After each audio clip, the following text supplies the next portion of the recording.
प्रधानमंत्री को लगातार इस बात से अवगत कराया जा रहा है कि ये हमारी प्रमुख मांग है, इनके बगैर हमारा काम नहीं चलेगा। उन्होंने 5% पेंशन बढ़ोतरी की मांग रखी है, 18 महीने डीए एरियर की मांग रखी है, कम्युटेशन रिकवरी की मांग को लगा करके लगभग 20 मांग रखी है। ये सरकार बिना मांगे तो कुछ देने वाली है नहीं, मांगने से भी नहीं देगी, लड़ना पड़ेगा। वक्त है इनसे निगोशिएट करने का, लगातार मीटिंग करने का, प्रूफ दिखाने का, तथ्य दिखाने का। जय हिंद दोस्तों, जैसे जैसे बजट की तारीख नजदीक आती जा रही है और उसी प्रकार वित्त मंत्रालय के ऊपर हो या माननीय प्रधानमंत्री को लगातार इस बात से अवगत कराया जा रहा है कि ये हमारी प्रमुख मांगे हैं और इनको मान लेना। मीटिंग हो गई, कैबिनेट सचिव की बात हो गई। अब फिर माननीय प्रधानमंत्री जी को चिट्ठी लिखी है परसों और वित्त मंत्री जी को भी लिखी है, कॉपी फाइनेंस सेक्रेटरी को लिखा है और उनके जो रेलवे के बड़े मंत्री हैं अश्विनी वैष्णव, उनको भी एड्रेस किया गया है कि ये हमारी महत्वपूर्ण मांग है, इनके बगैर हमारा काम नहीं चलेगा। और दोस्तों एक एक प्रूफ के साथ दिया है, कि जो मांगे वेतन संशोधन की और पेंशन संशोधन की बात की और उन्होंने आरटीआई से इसका जवाब लेकर के कि भाई 7वें वेतन आयोग में आपने इस तरह कैलकुलेशन की थी।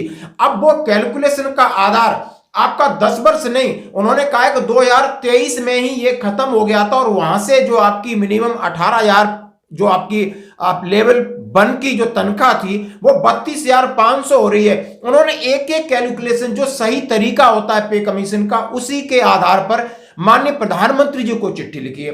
दोस्तों पूरा वीडियो में जितनी मांगे हैं, क्या क्या मांग है, उन्होंने 5% पेंशन बढ़ोतरी की मांग रखी है, 18 महीने डीए एरियर की मांग रखी है, कम्युटेशन रिकवरी की मांग को लगा करके लगभग 20 मांग रखी है, टैक्स एग्जम्पशन की मांग रखी है।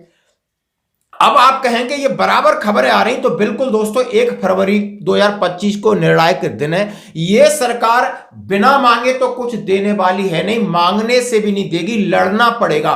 और लड़ने से पहले हर संगठन ये चाह रहा है कि इनसे ज्यादा से ज्यादा मीटिंग कर रहे हैं, लगातार पत्राचार कर रहे हैं लगातार, और वो आंकड़े रख रहे हैं, जो साक्ष्य रख रहे हैं, जो ताकि सरकार को कन्विंस किया जाए, यानी सरकार समझे। तो इन्हीं दोस्तों को लेकर, इन्हीं चीजों को लेकर ये 2 चिट्ठी लिखी है, मैं उनके बारे में बात करूंगा।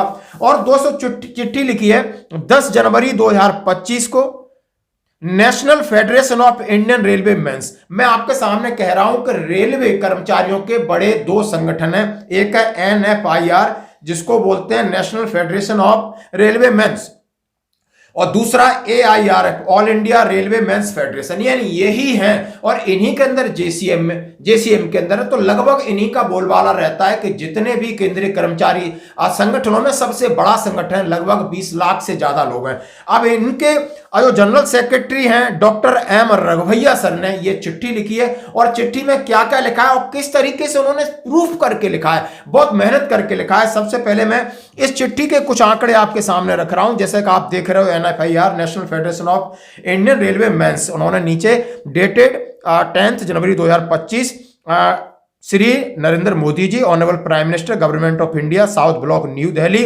Respected sir, central government budget for the year 2025-26, consideration of NFIR's proposal in the budget regular. उन्होंने कहा है हमारी कुछ मांगे हैं जो आप बजट के अंदर हमारा प्रपोजल है, इसको स्वीकार करिए। The national federation of Indian railway recognize federation of Indian Railways places of following proposal of government consideration making announcement the union budget so and so। उन्होंने कहा है कि जैसे कि हमारी आपकी बातचीत हर लेवल पे होती रहती है, और आधिकारिक तौर पर उन्होंने कहा है, पहले ओल्ड पेंशन स्कीम की बात कही है। ओल्ड पेंशन स्कीम को हम सभी जानते हैं कि जैसे हम लोग ले रहे हैं उसी प्रकार की पेंशन का प्रावधान रखा है, और वो मामला थोड़ा सा OPS से UPS में कन्वर्ट हुआ है, NPS की जगह। तो दोस्तों अब मैं बात करूंगा रिवीजन ऑफ मिनिमम पे ऑफ सेंट्रल गवर्नमेंट एम्प्लॉय। ध्यान से सुनना होगा, उन्होंने कहा है NFIR का ऑलरेडी सबमिटेड प्रपोजल। उन्होंने कहा है हमने आपके सामने एक प्रपोजल रखा था, और वो प्रपोजल उन्होंने डाला था लगभग 1 जनवरी को उन्होंने भेजा था, कि जो आपको 18,000 वाला आंकड़ा है, या जो आपने 7th पे CC में 2.57 वाला आंकड़ा 1 जनवरी 2016 से लागू हुआ था, और 1 अगस्त 2023 को बिल्कुल बदल गया है। 1 अगस्त 2023 से 32,500 पे लेवल 1, यानी 18,000 की जगह 32,500 प्लस DA मर्ज करने के बाद इतना आपको मिलना चाहिए, उन्होंने कहा है। और इन्होंने लिखा है इसकी the national federation of Indian railway, उन्होंने कहा है कि जो आपने आंकड़े लिए थे as per doctor Aykroyd formula on the basis of prices of various commodities as the minimum pay for central government employees as on July 1, 2023 shall have not been less than 32,500, यानी उनका 1 जुलाई 2030 को जो वेज जो आपने रखा था, जो आपने आंकड़े रखे थे, और आंकड़े आपके सामने मैं रख रहा हूं, कैलकुलेशन अराइव मिनिमम पे from 1 August 2023 for central government employees पे लेवल बनकर रखा है कि जो उन्होंने सर्वे करता है वेतन आयोग, जैसे राइस एक आदमी को, एक फैमिली को कितना चाहिए, 475 ग्राम, उसकी कॉस्ट पहले कितनी थी, अब कितनी है।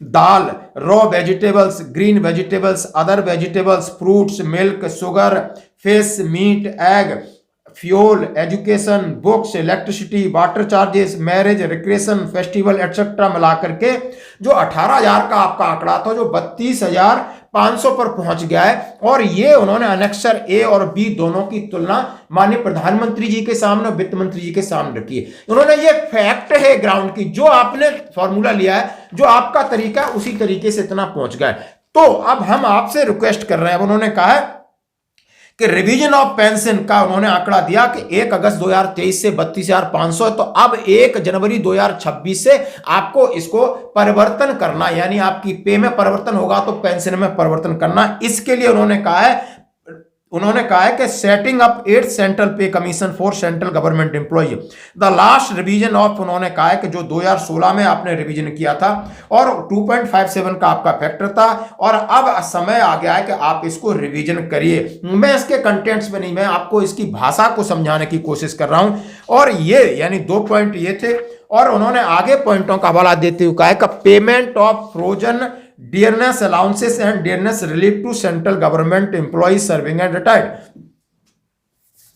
NFIR retired its request to early payment frozen DA and DR the central government employees and pension respectively for the period of January 2020 to June 2021 का 18 महीने DA एरियर का आप भुगतान करिए, क्योंकि ये जो आपका जवाब है, हम उससे कोई मतलब नहीं है, यानी जो व्यवस्था है और जो आज कर्मचारियों का आपने जो डीए रखा है उसको आपको रिलीज करना पड़ेगा। एक्स ग्रेसिया पेमेंट की बात कही कि कोविड-19 में जो लोग पेंडेमिक में जो एक्सपायर्ड हो गए तो उन्हें एक्स ग्रेसिया मिला जाए। फिक्स मेडिकल अलाउंस की बात की, और additional pension for central government pension and attending 65 year age be granted as per the recommendation of parliamentary standing committee. Federation urges to government to accept the recommendation of the committee. उन्होंने कहा हम आपसे हाथ जोड़कर विनती कर रहे हैं कि इतनी मेहनत की आपकी पार्लियामेंट कमेटी ने, इसका सर्वे किया, पूरा डाटा केंद्रीय कर्मचारियों का लिया कि 65 साल किसकी एज हो गई है, उनको 5% पेंशन बढ़ोतरी का जो सिफारिश है उसको लागू करिए। और आपने ही कमेटी बनाई और उन्होंने आपको सर्वे करके दिया, आपने रिकमेंड करके फाइनेंस मिनिस्ट्री में मामला अटका हुआ है, तो इसको इंप्लीमेंट करने की कोशिश करें। Commuted value of pension restored on completion of 11 year instead of present 15 year. उनका various judicially pronouncement made by different honourable high courts and supreme court honourable to avoid further litigation. उन्होंने कहा है जब commutation का मामला सही तरीके से आपके सामने रखा गया और माननीय जितने हाई कोर्ट से सुप्रीम कोर्ट का आदेश है कि इस पर गवर्नमेंट विचार करे, तो आपको अब विचार कर लेना चाहिए था, जैसा कि 2-3 स्टेटों ने किया। नहीं तो हम उसके लिए आंदोलन और इन मांगों को लेकर आंदोलन हड़ताल पे जाएंगे। और इसके साथ उन्होंने चाइल्ड केयर लीव की बात की हो, सिंगल गवर्नमेंट एकोमोडेशन की बात हुई, टैक्स एजम्पशन की बात हुई, तमाम बातों को लेकर एक जबरदस्त चिट्ठी लिखी है। और चिट्ठी उन्होंने Shrimati Nirmala Sitharaman honourable finance minister government of India को भेजा है, श्री अश्विनी वैष्णव जो ऑनरेबल मिनिस्टर ऑफ रेलवे हैं उनको भेजा है, द कैबिनेट सेक्रेटरी जो माननीय प्रधानमंत्री के कैबिनेट सेक्रेटरी हैं उनको भेजा है, और फाइनेंशियल सेक्रेटरी को भेजा है, और भी चेयरमैन है रेलवे बोर्ड को। तो दोस्तों अब आपके सामने इस चिट्ठी में इतनी ताकत है, इस चिट्ठी में एक एक आंकड़े हैं, यानी वो आंकड़े हैं जो 8वां वेतन आयोग बना था। जिस आंकड़ों से आपका डीए बढ़ता है, जिन आंकड़ों से आपकी पे और पेंशन में संशोधन होता है, और जिन आंकड़ों के बारे में 7th पे कमीशन ने इस बात की रिकमेंडेशन की थी कि आप बिना 10 साल के हुए जैसे ही आपकी मुद्रास्फीति की जिस तरह महंगाई की दर बढ़ती है, आप दोबारा कैलकुलेशन करिए और बढ़ाइए। इस लेटर में उन्होंने सीधा कहा है 18,000 का समय, आपका जो 18,000 प्लस डीए का समय था, 1 जुलाई 2023 के बाद उन्होंने सर्वे किया तो 1 अगस्त 2023 में उन्होंने 18,000 की जगह 32,500 की रिकमेंडेशन है, जो कि उन्हीं के आधार पर की है, जो कि 7वें वेतन आयोग ने जिस फार्मूले से 18,000 बनाया था। तो दोस्तों, इतनी मेहनत सभी केंद्रीय कर्मचारी संगठन कर रहे हैं, रेलवे फेडरेशन कर रहे हैं, लगातार आप देख रहे हो, क्योंकि अभी वक्त है इनके ऊपर दबाव डालने का, वक्त है इनसे निगोशिएट करने का, लगातार मीटिंग करने का, प्रूफ दिखाने का, तथ्य दिखाने का। नहीं, एक सरकार, आप समझते हो सरकार की अब कोई बंदिशें नहीं है, ना ही उसने जल्दी इलेक्शन में जाना है। आप समझ सकते हो कि दिल्ली का एक राज्य का इलेक्शन है, उसके बाद असेंबली इलेक्शन भी लगभग खत्म हो चुके हैं, तो सरकार अपने तरीके से काम करेगी। अब बाध्य करने के लिए, सरकार को मजबूर करने के लिए ना ही कोई डिफेंस वाले लोग हड़ताल कर सकते हैं, एक्सेप्ट सिविल डिफेंस स्टाफ कर सकता है, लेकिन रेलवे इस देश की, आप समझ सकते हो, बिल्कुल लाइफ लाइन है। और उन्होंने कहा है हम नहीं चाहते कि सरकार हमें विवश करे, हमें मजबूर करे अपनी मांगों को लेकर के कि हमें एजिटेशन पे जाना पड़े। और एजिटेशन के लिए उन्होंने कहा है हम नहीं चाहते, तो सरकार की सामने जो 20 मांगों में महत्वपूर्ण मांगे रखी कि आप, वक्त आ गया है कि 8वें वेतन आयोग या किसी और तरीके से आप पे और पेंशन में संशोधन कीजिए। 18 महीने का जो डीआर आपने 34,000 करोड़ आपने इस्तेमाल किया है, आप उसको जो पेंशनर हैं, गरीब हैं, उनको आप वापस रिलीज करिए। और उन्होंने कम्यूटेशन की बात की है, टैक्स एजम्पशन की बात की है, और अन्य तमाम मुद्दों को लेकर यह चिट्ठी लिखी गई है। धन्यवाद।